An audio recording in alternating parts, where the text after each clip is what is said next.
बिहार से ही पहले हुई। या हम वोट मांगते हैं, हम तो हिंदुओं को एकजुट करने आते हैं। हम तो बिहार में आके भैया फुल एनर्जी में हो जाते हैं। ये राम का देश है, भगवान कृष्ण का देश है, क्या तुम्हारे बाप का देश है भैया? बिहार में काबा, बिहार में बाबा बा। का हाल बा? ठीक बा ना? वाह, ठीक बानी रघुआ सबे। हम भी खूब ठीक बा। हाँ, हम तो बिहार में आके भैया फुल एनर्जी में हो जाते हैं। जी हाँ, बिहार में इस समय बाबा बागेश्वर धाम सरकार हैं और बिहार में बाबा की बहार है। बिहार की वो धरती जहां जानकी मैया प्रकट हुई, बिहार की वो धरती जहां महात्मा बुद्ध प्रकट हुए, बिहार की वो धरती जो ज्ञान की भूमि है, बिहार की वो धरती जो भक्ति की भूमि है। एक तरफ बागेश्वर वाले बाबा की गोपालगंज में हनुमंत कथा चल रही है, तो दूसरी तरफ राजनीति अपनी पटकथा तैयार कर चुकी है। बागेश्वर अब केवल भोरे में ही नहीं आएंगे, मोदी जी के साथ साथ वो भी पूरे बिहार की दौरा करेंगे। अभी उत्तराखंड में दोनों आदमी की गठजोड़ हुई थी, मिलन हुई थी। मिलन में यही बातचीत हुई कि अब चलो हम लोग दोनों आदमी बिहार कुछ करते हैं। अब यहाँ धार्मिक उन्माद फैलाएंगे ताकि कुछ हासिल हो जाए बिहार विधानसभा चुनाव में, लेकिन ऐसा कुछ होने नहीं जा रहा है। बागेश्वर बाबा कोई चुनाव का प्रचार नहीं करते, वो सनातन का प्रचार करते हैं। अगर कुछ लोगों को लगता है कि सनातन के प्रचार में भाजपा का प्रचार है, तो वो खुद भी उनके उस सनातन में रंग के अपना प्रचार बना सकते हैं। बागेश्वर बाबा राष्ट्रीय जनता दल के निशाने पर हैं और उनके बिहार आने को लेकर सियासी बवाल मचा हुआ है। बहुत लोगों को बिहार आने पर, हमारे आने पर बहुत पेट दर्द होता है। एक बात हम निवेदन, कथा तो करेंगे, पर हम पहले ही एक बात निवेदन कर दें, जो हमारी कथा को लाइव सुने, भैया हम किसी पार्टी के प्रचारक नहीं हैं, हम हिंदुत्व के विचारक हैं। आपको पूरी बात विस्तार से बताएंगे, लेकिन पहले आपको बताते हैं कि बिहार में कथा के लिए पहुंचे बागेश्वर धाम प्रमुख धीरेन्द्र कृष्ण शास्त्री ने आगाज कैसे किया। हम इस दुनिया में रहने वाले 150 करोड़ हिंदुओं की लड़ाई लड़ रहे हैं। उन्होंने सनातन पर जोर देते हुए कहा कि जब तक हमारे प्राण रहेंगे, हम हिंदुओं के लिए जिएंगे और हिंदुओं के लिए मरेंगे। हम इस देश के हिंदुओं को जगाने के लिए आए हैं। हम भारत को बंटने नहीं देंगे, तो हम हिंदुओं को घटने नहीं देंगे। हमारा उद्देश्य ये है, जब तक हमारे तन में प्राण है, हम हिंदुओं के पक्ष में बोलेंगे, हिंदुओं को एक करके ही छोड़ेंगे। क्योंकि हमारी भारत माता के ऑलरेडी बहुत टुकड़े हो गए। अब भारत को हम बंटने नहीं देंगे, अब हम हिंदुओं को घटने नहीं देंगे। तो जिनको भी हमारे बिहार आने से बुरा लगा हो और जिन्होंने भी जो भी कहा हो, सेम टू यू।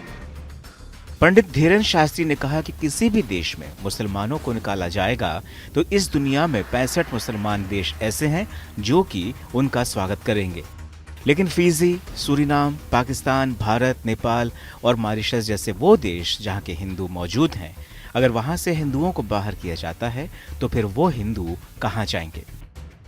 किसी भी देश से ईसाइयों को निकाला जाएगा तो 95 से ज्यादा देश ईसाइयों का दोनों बाएं फैला करके उनका स्वागत करेंगे।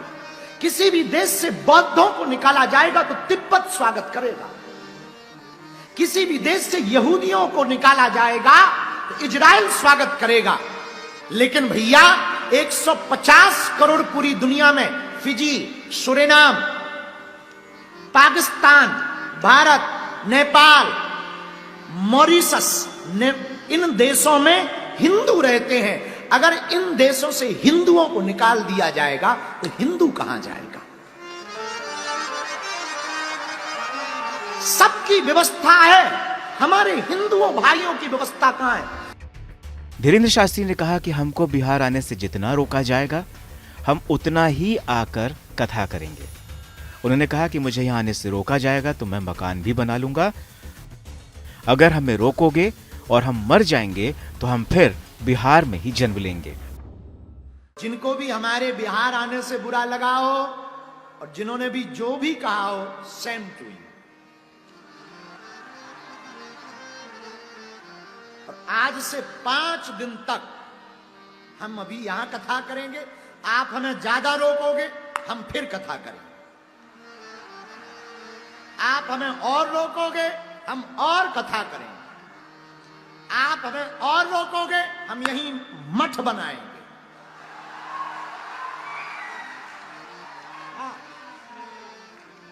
आप हमें फिर रोकोगे, हम यहां मकान बनाएंगे। और आप अगर हमें फिर रोकोगे, मरेंगे तो फिर बिहार में जन्म लेंगे। साफ है कि बाबा फुल फॉर्म में हैं। उनके तेवरों से बिहार की राजनीति में सियासी उबाल आ चुका है। धीरेन्द्र शास्त्री ने कहा है कि वो अपने लिए थोड़ी आए हैं, वो इस देश के हिंदुओं को जगाने के लिए आए हैं।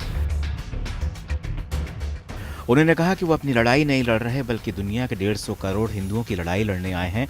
तो उन्होंने ये भी कहा कि वो किसी पार्टी के प्रचारक नहीं बल्कि हिंदुत्व के प्रचारक हैं। हम इस दुनिया में रहने वाले 150 करोड़ हिंदुओं की लड़ाई लड़ रहे हैं। बस बाबा के हिंदुत्व को लेकर विचारों ने राष्ट्रीय जनता दल की नींद उड़ा दी, क्योंकि मौसम विधानसभा चुनाव का आने वाला है। ऐसे में राजनीतिक पार्टियों को यह भी डर है कि कहीं हिंदू वोटों का ध्रुवीकरण ना हो जाए। यही वजह है कि बाबा बागेश्वर के बयान को लेकर बिहार में आरजेडी ने मोर्चा खोल दिया। आरजेडी ने बाबा बागेश्वर को संविधान विरोधी करार दिया और कहा कि वो आसाराम और राम रहीम की कैटेगरी वाले बाबा हैं। ये था एक पहलू जो आपको बताया, जिस कारण बिहार में बवाल तेज हो गया। अब आपको बताते हैं कि दूसरा एक और बड़ा कारण जिस वजह से महाराष्ट्र से औरंगजेब और छावा की लड़ाई बिहार तक पहुंच गई।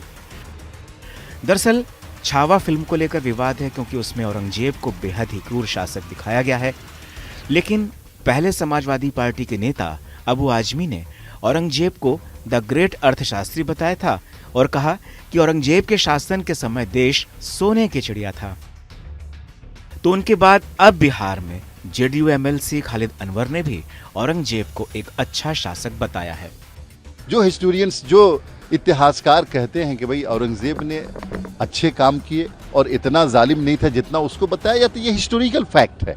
इस देश में बाबर भी आए, इस देश में अकबर भी आए, इस देश में औरंगजेब भी आए, इस देश में बख्तियार खिलजी भी आए, ये इतिहास में है ना।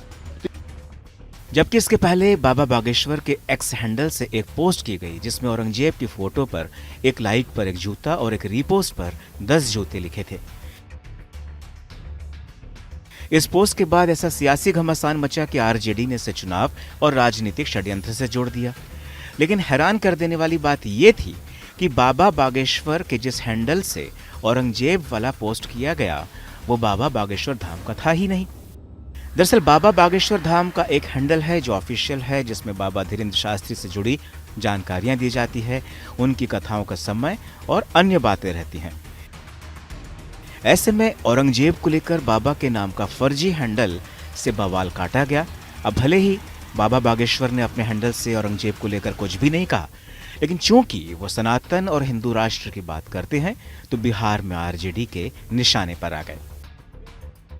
हाल ही में बुंदेलखंड के दौरे के दौरान पीएम मोदी ने पंडित धीरेन्द्र शास्त्री को छोटा भाई बताया था और कहा था कि वो एकता के मंत्र के प्रति लोगों को जागरूक कर रहे हैं। हमारे समाज को बांटना, उसकी एकता को तोड़ना ही इनका एजेंडा है। इस माहौल में मेरे छोटे भाई धीरेन्द्र शास्त्री जी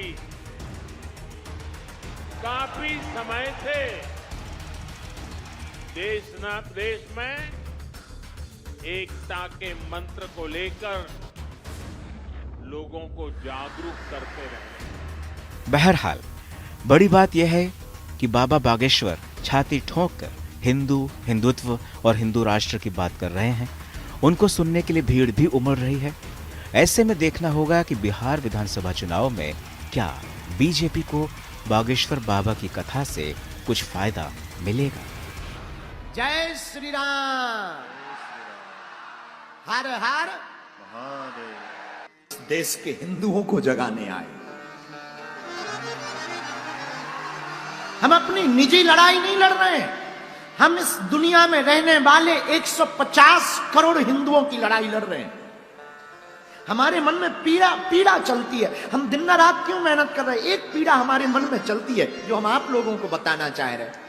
ये राम का देश है, भगवान कृष्ण का देश है। हमारे तन में जब तक प्राण रहेंगे तब तक हम हिंदुओं के लिए जिएंगे और हिंदुओं के लिए मरेंगे।